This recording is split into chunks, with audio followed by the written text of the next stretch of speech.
Mission 2019 के आगाज के लिए भारतीय जनता पार्टी अब युवा कार्ड खेल रही है। जी हां, भारतीय जनता पार्टी युवाओं को आगामी लोकसभा चुनाव के मद्देनजर अपनी ओर आकर्षित करने के लिए युवा संसद कार्यक्रम चला रही है। क्या है ये पूरा मामला, आइए आप भी देखिए। नमस्कार, एमपी न्यूज़ की खास पेशकश में आपका सबका स्वागत है। और आज हम बात करेंगे युवा संसद की। जी हाँ, ये वही नाम है युवा संसद का, जिसके आधार पर प्रधानमंत्री मोदी 2019 के मिशन में फतेह करने की तैयारी कर रहे हैं। हमारे साथ जुड़ चुके हैं सुमित मिश्रा जी, आपका बहुत बहुत स्वागत है। सुमित मिश्रा जी, ये जो मिशन 2019 है, आपके कंधों पर बड़ी जवाबदारी है। अगर हम बात करें मिशन 2019 के चलते युवा संसद की, और जिस तरह से आपके कंधों पर ये जवाबदेही है कि आपको 3 अलग अलग लोकसभाओं में कार्यक्रम करना है, तो क्या है ये पूरा कार्यक्रम युवा संसद का, और क्या होगा आपका टारगेट, और किन को आप टारगेट करना चाहते हैं, कैसे रहेंगे ये कार्यक्रम? भारतीय जनता पार्टी ने सदैव हर वर्ग के लिए काम किया है, और युवाओं के लिए तो भारतीय जनता पार्टी ने हमेशा अपनी बाहें खोलकर उनके स्वागत के लिए आतुर रहती है। और युवा संसद के माध्यम से हम कॉलेजों में पढ़ने वाले जो विद्यार्थी हैं, जो नव मतदाता हैं, उनके पास पहुंचने के लिए ये हमारा कार्यक्रम होगा। और इसमें हमारे कुछ 10 विषय हैं। खेलेगा भारत, स्वच्छ Bharat, making India, shining India, इस प्रकार के जो 10 विषय हैं जो नौजवानों से जुड़े हैं, देश से जुड़े हैं। उन 10 विषयों पर इस संसद के माध्यम से युवा आपस में चर्चा करेंगे, और मोदी जी की जो सरकार के कार्य हैं वो जनता तक पहुँचें, वो यूथ वर्ग तक ज़्यादा से ज़्यादा पहुँचें। इसको लेकर 12 फरवरी को इंदौर के अंदर यह आयोजन होगा। इसमें इंदौर, खंडवा और खरगोन 3 लोकसभा के महाविद्यालय और नव मतदाता उसमें भाग लेंगे। और ये कार्यक्रम संख्यात्मक नहीं होगा, ये क्वांटिटी नहीं, ये क्वालिटी वाला कार्यक्रम है। मतलब ये गुणात्मक है, संख्यात्मक नहीं है। और इसमें इसलिए हमें किसी सभागृह में आज स्थान हमारा तय होगा। एक सभागृह के अंदर हम इस कार्यक्रम को पूरा संसद का स्वरूप तो नहीं दे पाएंगे चूँकि, किंतु संसदीय जो नियम होते हैं उनका पालन करते हुए इस बहस में हम करेंगे। और इस कार्यक्रम एक प्रकार से अपने आप में अभिनव कार्यक्रम होगा। ये अब रचनात्मक राजनीति की ओर भारतीय जनता पार्टी जैसे नौजवानों को जोड़ती है, और रचनात्मक और सांस्कृतिक के माध्यम से उनमें देश प्रेम और राष्ट्र सेवा की भावना जागृत हो।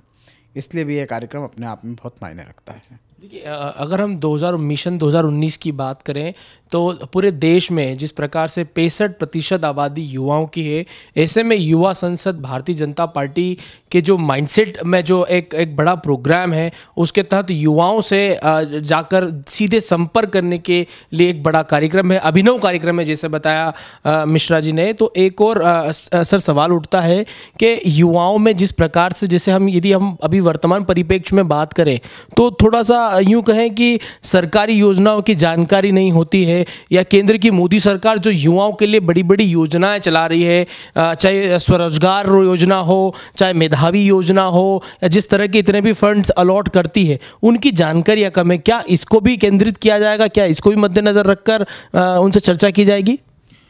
युवा संसद में निश्चित तौर पर हम केंद्र सरकार की सारी जो योजनाएं हैं उस पर चर्चा करेंगे। साथ ही जिस प्रकार से नौजवान साथी राजनीति के क्षेत्र में आए, औद्योगिकरण के क्षेत्र में आए, स्वरोजगार के क्षेत्र में आए, वो अपने अलग अलग क्षेत्रों में जो प्रतिभाएं हैं और जिन्होंने किसी न किसी क्षेत्र में अपनी प्रतिभा साबित की है, उन प्रतिभाओं को इस युवा संसद कार्यक्रम में हम सम्मानित भी करने जा रहे हैं। फिर भले वो एनएसएस के माध्यम से हो, एनसीसी के माध्यम से हो, स्काउट के माध्यम से हो, वक्तृत्व कला का कोई साथी होगा, कोई साहित्यिक साथी होगा, कोई सांस्कृतिक गतिविधियों में संलग्न रहने वाला, कोई अच्छा गायक है, कोई अच्छा बोलने वाला है, इन प्रतिभाओं को भी हम वहाँ पर सम्मानित करेंगे। कुल मिला के हम इसमें कॉलेजों में हमारे एम्बेसडर भी नियुक्त करेंगे, यूथ आइकॉन हम लोग कॉलेजों में घोषित करेंगे। और इसमें कॉलेजों में हमारी टीम संपर्क करने जा रही है, महाविद्यालयों के अंदर वे जाकर वहाँ पर जो अच्छी विचारधारा के जो अच्छे लड़के हैं, जो समाज को दिशा दे सकते हैं, महाविद्यालय को दिशा देते हैं, उनसे आग्रह करेंगे, उन्हें मोदी जी की नीतियाँ बताएंगे। मोदी जी की नीतियों से जिस प्रकार से नौजवानों के बल पर मोदी जी की सरकार आई थी, और ये सरकार युवा सरकार है, तो हम युवाओं के माध्यम से ही वापस 2019 में फिर भारतीय जनता पार्टी की सरकार बनाएगी। और जितनी भी देशद्रोही ताकतें हैं उन्हें मोदी जी के ये ब्रह्मास्त्र हैं हमारे युवा साथी, क्योंकि युवाओं ने सोशल मीडिया पर और आम घरों में जा के जिस प्रकार से अलग जगाई थी। ये जो मोदी जी की सरकार है, ये युवाओं की सरकार थी। सोशल मीडिया इसमें बड़ी भूमिका में था। तो मुझे लगता है कि इस बार भी नौजवानों को भारतीय जनता पार्टी के साथ हैं, वे भाजपा के साथ आना चाहते हैं। तो हम उन्हें निमंत्रण देने जा रहे हैं, उनसे आग्रह करने जा रहे हैं कि वे मोदी जी के स्टार प्रचारक के रूप में अपने अपने क्षेत्रों में काम करें। इसका न्योता भी इस युवा संसद के माध्यम से हम उन्हें देंगे। सुमित मिश्रा जी, जाते जाते एक और प्रश्न है जिनका आपको दायित्व मिला है। तीनों विधानसभाएं हैं, कौन कौन सी हैं और क्या वहाँ चुनौती है? क्या युवा अट्रैक्ट होगा ऐसे कार्यक्रमों से? क्या संदेश देंगे? क्योंकि ये जो चैनल है MP न्यूज़ के माध्यम से पूरे मध्य प्रदेश के सभी युवा देख रहे हैं इस समय, और वो जानना चाहते हैं कि आखिर इस युवा संसद कार्यक्रम से, भाजपा के कार्यक्रम से आखिर क्यों जुड़े युवा, इसकी क्या है खास वजह? मैं युवाओं से आह्वान करूंगा कि वे इस कार्यक्रम में ज़्यादा संख्या में भाग लें, क्योंकि इसमें हम इंजीनियरिंग, मेडिकल, लॉ सभी प्रकार के महाविद्यालयों में पहुंच रहे हैं, और वहाँ के जो यूथ आइकॉन हैं, जो उस महाविद्यालय का नेतृत्व करते हैं, ऐसे 15-20 नौजवानों को निकालकर इस चर्चा में हम शामिल कर रहे हैं। हर महाविद्यालय से लगभग 20 से 25 लोग हम इसमें जो नए मतदाता हैं 18 से 20-22 साल तक जिनकी उम्र है, उन्हें इसमें लाएंगे और उन्हें बताएंगे देश की सरकार क्या कर रही है, राष्ट्रीय स्तर पर, अंतर्राष्ट्रीय स्तर पर किस प्रकार से देश आगे बढ़ेगा, किस प्रकार से न्यू इंडिया का हम सपना देख रहे हैं, नवीन भारत का हम सपना देख रहे हैं। तो नवीन भारत, आज का विद्यार्थी, पहले कहा जाता था कि कल का नागरिक है, हम कहते हैं आज का विद्यार्थी आज का नागरिक है।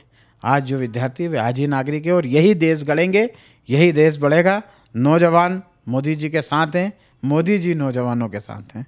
जी, निश्चित तौर पर ये थे हमारे साथ सुमित मिश्रा जी, जो कि सब प्रभारी हैं लोकसभा के, युवा संसद के। जगह जगह युवाओं में सरकार की नीतियों को के बीच में जन जन तक पहुंचाने का काम कर रहे हैं। और जिस प्रकार से आपने इन्हें सुना कि युवाओं के लिए है मोदी जी और मोदी जी के लिए हैं यूथ, ये एक पूरा कार्यक्रम है, पूरा फोकस है। और जिस तरह नरेंद्र मोदी जी अपने अलग अलग भाषणों से साफ तौर पर युवाओं को अपनी ओर आकर्षित करते हैं, ऐसे में देखना बड़ा लाजमी होगा कि किस प्रकार से युवा संसद युवाओं को अट्रैक्ट कर पाती है, और 2019 में युवाओं के दम पर क्या नरेंद्र मोदी एक बार फिर देश के प्रधानमंत्री बनेंगे, ये देखने वाली बात होगी। ताज़ा तरीन खबरों के लिए आप जुड़े रहिए MP न्यूज़ पर। आपका बहुत बहुत धन्यवाद है सर।